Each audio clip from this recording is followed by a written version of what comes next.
I was on TikTok Live the other day, and a commenter was complaining that her shout was feeling airy. So she was trying to learn how to shout in a feminine way, and she was having difficulty with that. And so we walked through an exercise together to work that out for her. Check it out.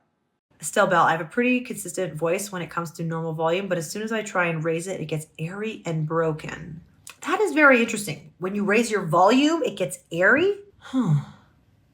Because what is volume, right? Volume is speaking louder, and that comes from more subglottal pressure. So you actually can't raise the volume without adducting the vocal folds, right?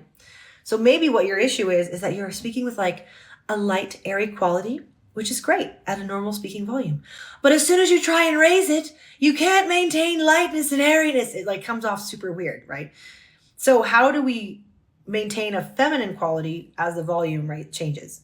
I'm glad you brought this up, actually, because it really shows that like what qualities we choose really change depending on the context. You know, if you're lying in bed next to somebody, then you barely need any volume at all.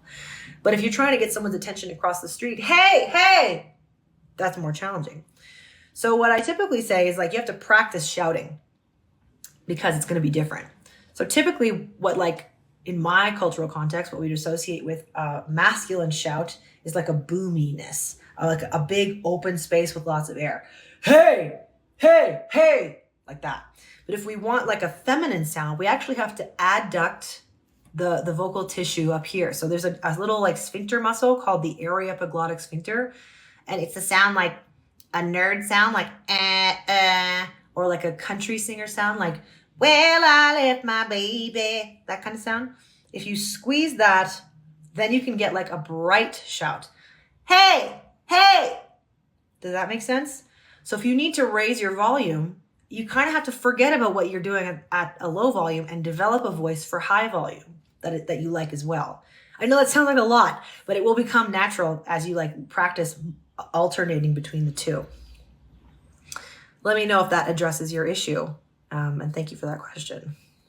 If you want to get your trans voice questions answered directly by me, join me on TikTok Live every Monday afternoon. And I hope this helps.